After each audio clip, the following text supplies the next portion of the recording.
Bonjour, c'est Cindy Devin, fondatrice d'XXL Happiness. On se retrouve dans un nouveau format, le podcast Le Tête-à-Tête QVT, pour aborder la qualité de vie au travail.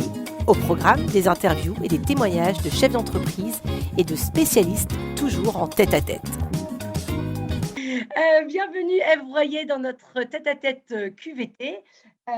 Merci à vous d'être présente aujourd'hui. Vous êtes la directrice des ressources humaines et de la communication chez Humanis. Est-ce que vous pouvez nous parler un petit peu de votre parcours et surtout de votre poste actuel? Bien sûr, bonjour Cindy. Tout d'abord, je vous remercie pour cette interview. Donc, en fait, plus jeune, je me suis orientée vers un BTS en alternance afin d'intégrer en fait l'entreprise 3M en tant qu'assistante de la DRH.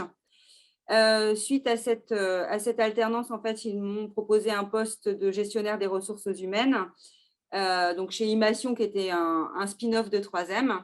Et puis, au fur et à mesure, au bout de 3 ans, j'ai décidé de me spécialiser en recrutement parce que je trouvais que le recrutement, c'était juste incroyable de pouvoir se dire qu'en mettant la bonne personne au bon endroit, on allait pouvoir faire performer l'entreprise.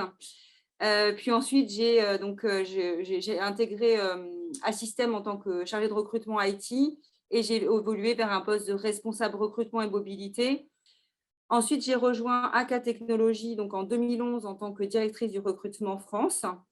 Et juste donc 2 ans après, j'ai intégré Bull, donc Bull SA en qualité de directrice du développement RH, avant de prendre les fonctions de directrice de la mobilité RH Group et directrice de la transformation RH Group chez Atos International, puisque dans le cadre du rachat en fait de Bull par Atos.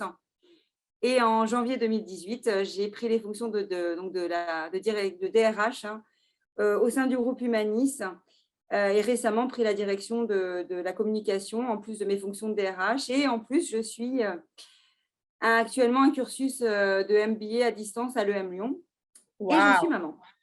C'est pas mal tout ça et maman. Moi, ce que j'ai C'est bien mal. aimé dans le parcours, c'est, quand on n'a pas toujours les moyens, c'est de pouvoir un peu se débrouiller pour réussir et l'alternance en fait partie. Nous, la Complètement. semaine prochaine, on organise, chez XXL Happiness un job dating sans CV. Parce que je suis persuadée qu'aujourd'hui, il y a beaucoup de talents et en fait, un CV, ça veut pour moi plus dire grand chose. On met tout ce qu'on veut dessus, on ne sait même pas toujours valider ou pas, c'est la voilà et on a plus de pourtant on reste une structure à taille humaine, on a plus de 70 candidatures enfin 70 personnes intéressées qui veulent venir, donc rencontrer mes 2 Ça. DRH. Mais je suis assez convaincue de rencontrer des pépites. En tout cas, j'ai eu des contacts fabuleux avec des personnes avec qui je ne me serais même pas dit pouvoir en avoir parce que, voilà, parce que la vie, voilà, les et je crois beaucoup aux rencontres. Donc, déjà là-dessus, je pense qu'on se retrouve, beaucoup sur le côté, déjà l'humain et les rencontres font les choses et c'est un beau métier que vous avez, pas évident.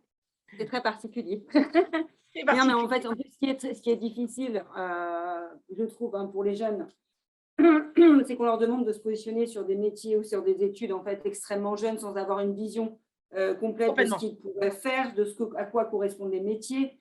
Et donc, en effet, je pense que l'alternance est une alternative extrêmement forte, mais sur une alternance, ce qui va compter, c'est la personnalité, l'envie d'apprendre, l'adéquation entre une motivation certaine à vouloir faire quelque chose.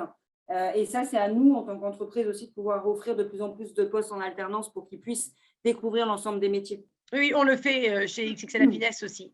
J'ai vu que vous aviez reçu la certification Top Employeur pour la deuxième année consécutive, ce qui est pas rien et puis avec un score, qui approche quand même les 100 étant donné qu'il est de 90. Comment vous l'expliquez ce résultat? Parce qu'il y a eu l'ajout du télétravail, il y a eu le covid, enfin tout ça, ça fait quand même beaucoup de changements.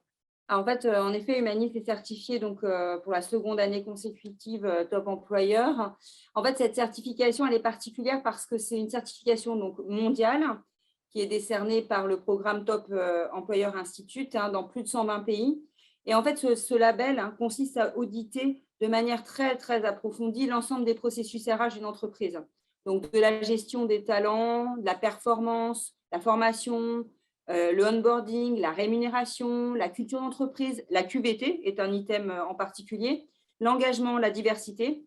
Il y a aussi toute la partie qui est qui est le socle, qui est la digitalisation des ressources humaines.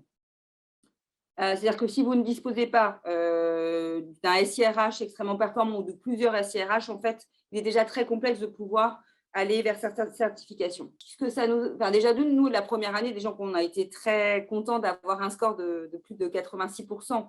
En fait, on avait revu tous nos processus RH avant de les digitaliser. Donc, on avait été obligé de les simplifier, de revoir en fait les workflows, qui fait quoi, etc. Donc, on avait fait déjà un énorme travail là-dessus. Et puis, en fait, ce qui est intéressant avec cette certification, c'est qu'en fait, on a une visibilité sur l'ensemble de nos résultats à chaque question. Il y a plus de 400 questions quand même, donc ce n'est pas avec des Oui, c'est preuves à costaud. Ouais. chaque fois. Et en fait, ensuite, on a un benchmark sur les autres entreprises de son secteur, hors secteur, etc. Et donc, ce qu'on fait suite à cet audit chaque année, c'est qu'on se réunit suite à cet audit au niveau de la fonction RH et des autres parties prenantes pour se dire, voilà, là, on pourrait faire mieux, comment on réajuste et on prend donc systématiquement des plans d'amélioration continue ou bien des plans d'action spécifiques par rapport à cet audit pour qu'on puisse continuer à offrir les meilleures pratiques RH à nos collaborateurs. Et on sait que c'est en se benchmarkant par rapport aux autres aussi qu'on va pouvoir le faire. Complètement. Mais justement, vu qu'on sait que vous êtes engagé pour un meilleur environnement, pour vos collaborateurs, est-ce que vous pouvez nous en dire un petit peu plus justement sur les actions concrètes? Non. Qu'est-ce que vous mettez clairement, au niveau d'équilibre vie pro, vie perso, de la mixité, parentalité? Qu'est-ce que vous avez comme exemple concret à me donner aujourd'hui? Alors, tout d'abord sur la partie, l'une des premières mesures, hein, et ça a été en vigueur même avant que j'arrive et j'ai été extrêmement surprise et étonnée, c'est le droit à la déconnexion. Waouh! L'équilibre vie pro, vie perso, oui, mais alors chez Humanis, souvent vous avez des entreprises qui disent nous, on applique le droit à la déconnexion et c'est pas vrai. Chez Humanis, c'est vraiment, vraiment vrai. Il n'y a pas le droit d'y avoir de sollicitation, que ce soit email, messagerie instantanée, Teams, appel téléphonique entre 20h et 8h du matin. Voilà, donc c'est fini. Bon, voilà, je ne recevais plus d'email après 20h. Que se passe-t-il? Et une fois, j'ai eu le malheur de répondre et moi, je me suis pris un beau mail de mon directeur général en me disant, mais Ève, si toi, en tant que DRH, tu n'es pas capable de… Voilà. Mais sauf que je n'avais jamais vécu ça, en fait, parce que j'étais Non, dans plein c'est ouais, je d'entreprises. comprends. J'étais dans plein d'entreprises où on avait le droit à la connexion, mais qui n'était absolument pas appliqué. Voilà. Et donc, c'est vrai que chez Humanis, c'est un point extrêmement fort. Vous n'avez pas d'email le week-end, vous n'avez pas d'email après 20h et avant 8h. Une fois que vous sortez du travail, vous êtes avec votre famille, dans votre vie perso, privée, avec vos amis, et vous n'avez pas à regarder toutes les 5 minutes votre téléphone. Et pendant très longtemps, je scrollais mes emails pour voir s'il n'y avait pas un problème, en fait. Eh bien non, il n'y en a pas. Donc ça, c'est vraiment déjà une mesure qui est Ah oui, d'avoir oui. l'esprit libre une fois qu'on quitte son travail. On demande déjà beaucoup d'investissement et on travaille déjà énormément durant la semaine. Hein. Je pense qu'il est important que l'on puisse libérer les esprits de tout le monde et j'en suis la première ravie, entre guillemets, de pouvoir en bénéficier. Ensuite, il y a une deuxième mesure qui est que il n'y a pas de réunion après 18h dans le cadre de notre accord d'égalité homme-femme. On a mis également pour la parentalité on a un partenariat avec le réseau des crèches Babylou qui nous permet d'attribuer des berceaux à nos collaborateurs et collaboratrices, qui a les deux. On a aussi les papas, c'est important. Concernant, en fait, il y a aussi énormément aujourd'hui, avec ce qu'on a traversé au niveau du Covid, la santé des collaborateurs, c'est aussi au centre de nos enjeux, c'est Bien important. sûr. Donc, on a mis en place une politique de prévention des risques psychosociaux. On a bien sûr, on avait déjà un accord de télétravail auparavant qu'on a renouvelé, re-signé avec nos partenaires sociaux.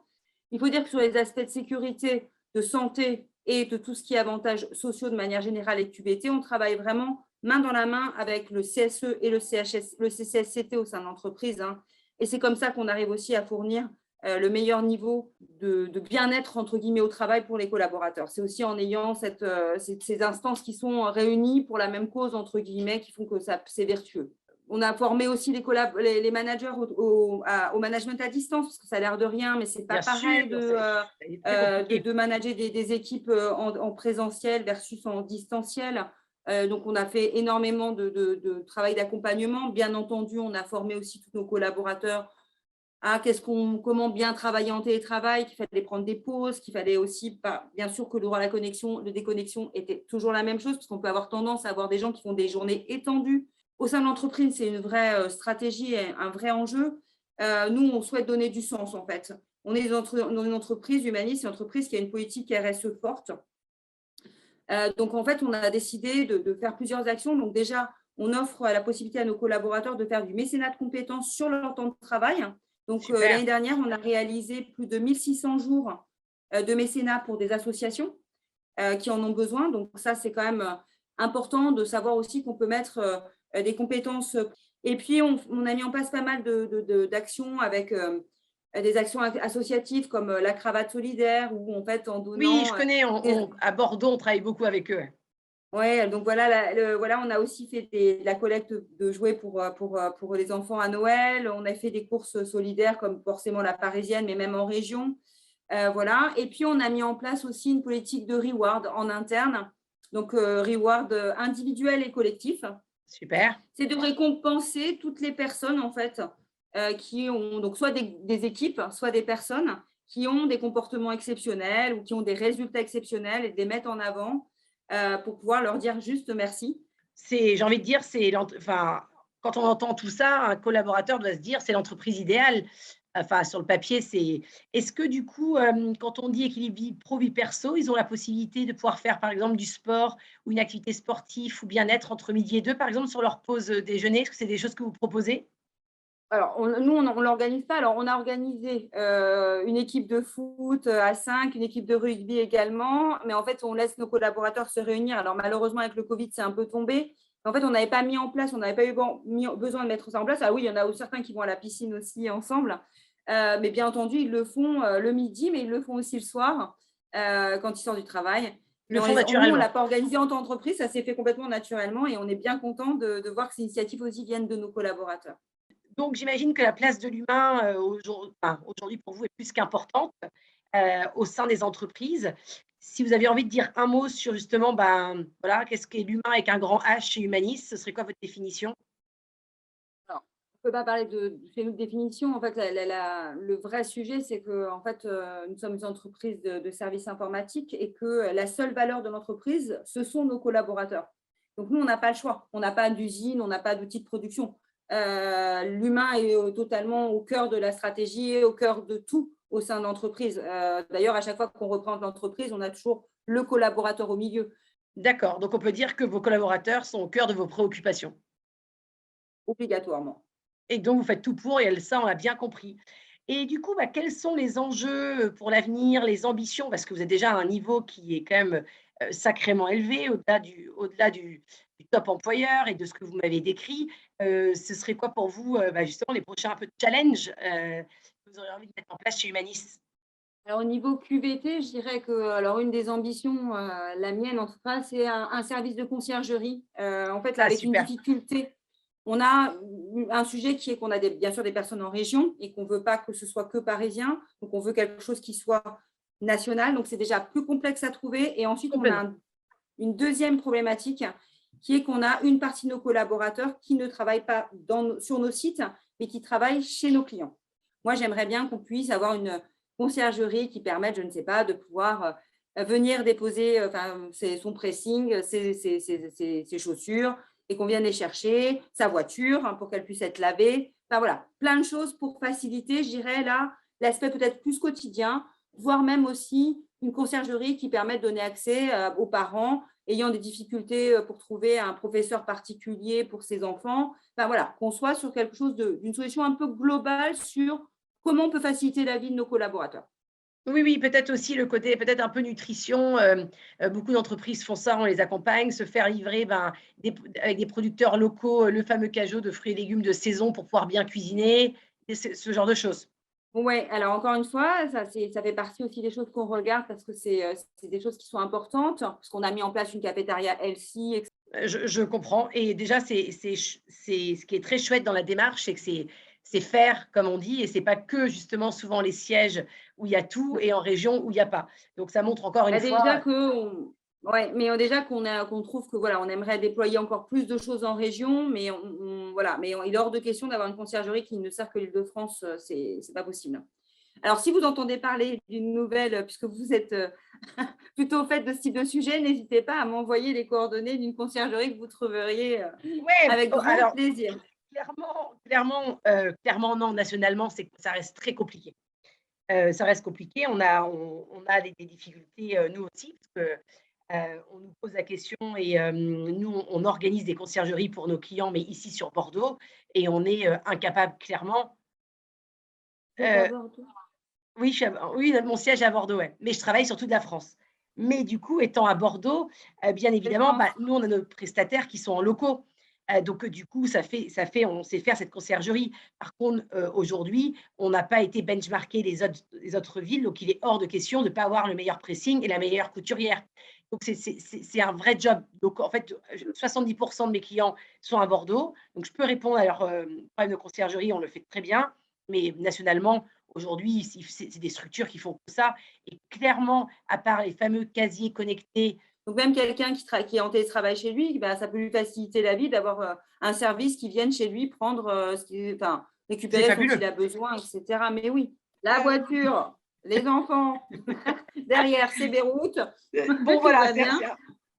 c'est un peu Non, ça. mais voilà, c'est tout ce qui peut faire gagner en fait du temps. C'est clairement Parce ça. qu'aujourd'hui, franchement, entre le travail et tout ce qu'on doit gérer à côté, à un moment donné, je pense qu'il faut que l'entreprise a vocation à pouvoir faciliter le quotidien, en fait.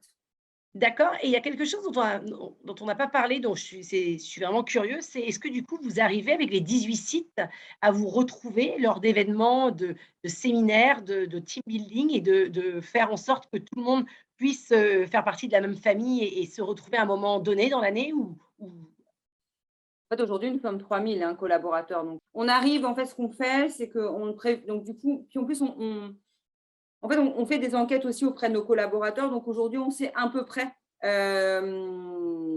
enfin, ce qu'ils veulent, ce qui leur plaît, ce qui leur plaît moins, etc. Ça nous permet de réajuster systématiquement.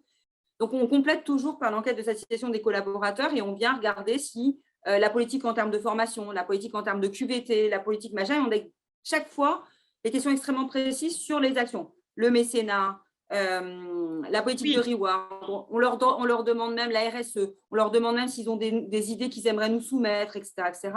On a des augmentations sur quasiment tous les items chaque année de satisfaction. On est aujourd'hui à un niveau de satisfaction, je ne sais même pas comment on va faire pour pouvoir continuer à le C'est ça. monter. L'enjeu est énorme. Mais par contre, sur les moments de convivialité, de ce rassemblement, en fait, on le fait différemment. Du coup, ce qu'on fait, c'est que on rassemble une fois par an l'ensemble des top managers de l'entreprise pour un D'accord, séminaire. Et ce qu'on demande, et ce qui est privilégié d'ailleurs par nos collaborateurs, c'est plutôt des événements locaux d'accord. où ils se retrouvent ensemble pour des séminaires. Et puis, on a un rituel au sein d'Humanis depuis toujours, ça s'appelle les Jeudis d'Humanis. C'est Ah, que dans chaque ville de France, tous les troisièmes jeudis du mois, en fait, on se retrouve, tous les collaborateurs et tout le comité de dialogue, enfin tous ceux qui veulent venir, viennent pour manger et boire un verre ensemble, tous les waouh! troisièmes jeudis du mois. Super, C'est une bon, institution, c'est nous. belle institution. Ça donne des idées Eh pour les oui, mais bon, avec le Covid, on a marché sur trois pattes. On a été quand même, et on l'a vu, de par l'enquête aussi de nos collaborateurs, ce qui a le plus touché nos collaborateurs, ça a été vraiment ce manque de pouvoir se retrouver. ah Et bah, les bien jeudis sûr, d'humanisme l'isolement. ont été. Et le jeudi d'humanisme, ça a été pour eux. D'ailleurs, quand on a refait le premier, là, on n'a jamais eu autant de monde. C'était génial, quoi, vraiment. Donc bien sûr, je connais la réponse, mais ça me tient très à cœur de vous la poser. Pour vous, est-ce que toutes les entreprises devraient adopter une démarche QVT? Si elles ne font pas cette démarche, la démarche va s'imposer à eux ou à elles. On voit que la guerre des talents est lancée. On voit qu'aujourd'hui, le marché de l'emploi est quand même très dynamique et que les entreprises qui ne vont pas prendre en considération cette partie qui est extrêmement importante, de plus en plus, elles ont vocation à ne pas pouvoir recruter demain Ah non, mais ou en tout cas complètement. avoir un turnover extrêmement fort. Oui et quand on voit aujourd'hui que le salaire n'arrive qu'en troisième place, c'est-à-dire qu'avant, il y a quand même les conditions de travail, il y a tout ce qui fait qu'on est bien, l'équilibre vie pro, vie perso. Aujourd'hui, bah, le salaire, c'est quelque chose, mais ça suffit pas pour être, heureux et venir tous les jours au travail. Donc, bon, bah, vous prêchez une convaincue, hein, vu que moi, je suis défenseur du bien-être au Mais travail. la crise a accéléré ça, c'est-à-dire qu'on avait déjà ce phénomène un peu avant, Oui, mais là aujourd'hui, la crise a vraiment accéléré ça. Aujourd'hui, on a, nous, des candidats, l'une des premières questions qu'ils nous posent, c'est combien de jours de télétravail ai-je droit? Est-ce que vous avez d'autres avantages? Notamment, on sait que nous, la crèche, c'est extrêmement important pour nos collaborateurs, bien parce sûr. qu'on voit aussi la difficulté de pouvoir trouver des gardes aujourd'hui Ah, c'est lorsque, voilà. Donc, en fait, c'est des éléments qui sont qui viennent aujourd'hui dans la balance. Mais aujourd'hui, on voit bien par contre, c'est vrai qu'on est face à une population plus jeune qui veut tout, et Ah sûrement à oui, juste titre. et oui, et on est bien d'accord. Et donc si vous aviez vraiment, un conseil à donner aux entreprises qui savent pas trop par où commencer et pour eux la QVT, ils s'en font un monde et ils se disent: «Non mais, ça va coûter trop cher, c'est que pour les grosses entreprises». Qu'est-ce que vous auriez envie de dire à ça? En fait, sur cette partie-là, peu importe la taille de l'entreprise, en fait, ce que je pense, c'est qu'il faut aller déjà, faire petit par petit. C'est-à-dire que c'est pas la peine d'avoir un programme d'ambition. Aujourd'hui, nous, il est facile pour nous. On a une roadmap QVT chaque année qu'on définit ensemble. On se dit, tiens, qu'est-ce qu'on va faire chaque année? On a vraiment, au mois le mois, semaine par semaine, des événements, des choses qui font que, hormis le socle parfait, juste de pouvoir écouter quel est le besoin des salariés déjà, parce que tous les salariés n'ont pas les mêmes besoins. Je pense que face à des populations distinctes, on peut avoir, en fonction de l'ancienneté, de l'âge, des besoins en QVT qui sont différents. Et je pense qu'il faut vraiment y aller petit à petit, c'est-à-dire de commencer action par action et pas de se donner une ambition énorme, mais déjà petit à petit. Donc, des actions, déjà rien que le droit à la déconnexion, c'est assez facile à mettre en place. Il Et faut pas juste avoir coûteux. une direction générale qui voilà, soit très claire sur le message et qui mette en place ce droit à déconnexion. Et puis ensuite, voilà, peut-être de faire des sondages auprès des collaborateurs. Donc, qu'est-ce que, en termes d'idées, quelle serait la première chose dont ils auraient besoin? Et puis, de faire les choses petit à petit, ce n'est pas la peine, surtout pour les petites entreprises ou les entreprises n'ayant pas forcément les moyens, parce qu'on n'a pas tous d'énormes moyens, mais de pouvoir petit à petit mettre les choses en place à leur niveau, tout doucement. Et je pense qu'en écoutant les collaborateurs et en les sondant en premier lieu, ça c'est extrêmement facile de savoir ce qu'on fait, en fait, vers où il faut aller. Bah, vous prêchez une convaincue, ça fait tellement plaisir de parler, le même langage et voilà. C'est que nous, on a dû du coup, faire un audit avec ma psychologue du travail, un audit qu'on doit offrir. L'audit s'est avéré qu'en fait, ils avaient juste besoin d'un droit à déconnexion et qu'ils avaient juste envie de sortir, courir entre midi et 2 ensemble avec un coach, certes, pour pouvoir, s'aérer. Donc aujourd'hui, en fait, nous, on ne fait aucune démarche QVT sans un pré-audit qu'on offre auprès des collaborateurs de Et manière anonyme. vous avez extrêmement raison, parce qu'en fait, en fonction, alors en plus, c'est en fonction de la profession, en fonction de l'âge, en fonction Du secteur là où ils d'activité. habitent, et du secteur d'activité, là où ils habitent. Enfin, il y a plein de choses qui sont, voilà. Nous, on a mis en place, par exemple, on a voulu signer des partenariats, on a mis en place aussi des séances d'ostéopathie. Ce qui devient complexe dans la QVT, c'est comment on jongle QVT et travail hybride, en fait. Parce qu'avant, une fois qu'ils étaient dans les locaux, c'était beaucoup plus simple Beaucoup plus simple. de pouvoir enclencher toutes les actions, etc., etc. En plus, il y a une dynamique collective qui se crée. Enfin, c'est juste parfait. Complètement. C'est que, à mon sens, la meilleure des choses à faire, c'est juste d'écouter les collaborateurs et de les sonder. C'est pas la peine de partir dans. C'est pas pour moi, c'est pas forcément la direction qui a la meilleure visibilité Non. sur ce qu'ont besoin leurs collaborateurs, en fait. Bah, voilà, bah, c'est et si vous aviez un mot de fin et sur, la QVT, sur les enjeux de demain, sur vous auriez envie de dire quoi?